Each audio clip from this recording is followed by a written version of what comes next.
बिस्मिल्लाहिर्रहमानिर्रहीम। मैं शाहिद महमूद एडवोकेट हाजिर खिदमत है। उम्मीद आप सब खैरियत से होंगे। आज सुबह सुबह अखबार खोली तो एक इश्तिहार मैंने पढ़ा।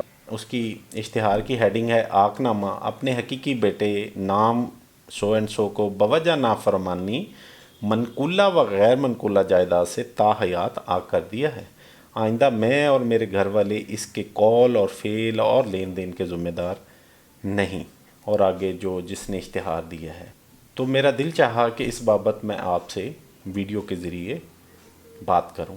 आकनामा होता क्या है, क्या इसकी कानूनी हैसियत है, क्या लॉ इसमें क्या कहता है, इस्लामिक लॉ क्या कहता है। सबसे पहले हम लॉ ऑफ़ द लैंड को जान लेते हैं कि हमारा लॉ ऑफ़ द लैंड क्या कहता है।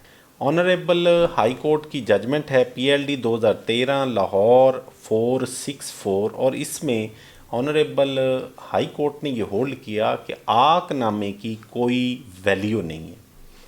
अगर फॉर एग्ज़ाम्पल एक जायदाद का मालिक यानी कि बाप अपने बेटे को अपनी ज़िंदगी में आग कर जाए और वो अल्लाह को प्यारा हो जाए बाप, तो उसके बाद क्या वो जो आगशुदा बेटा है वो उस वरासत में हिस्सेदार होगा या नहीं होगा। तो इस जजमेंट की रोशनी से आकनामे की कोई वैल्यू नहीं है, क्योंकि जो इस्लामिक लॉ है वो ये कहता है औलाद चाहे नाफरमान हो, चाहे उसकी बुरी आदत हों, चाहे जो मर्ज़ी हो, लेकिन जब आपका वो ब्लड रिलेशन होगा तो वरासत उसको जाएगी। सिर्फ सर्टन मैटर हैं जिसमें मर्डर वाले इश्यूज़ में अगर कोई बेटा बाप को मर्डर कर दे तो इन हालात में कुछ एक्सेप्शनल केसेस हैं कि उसको वरासत नहीं जाएगी।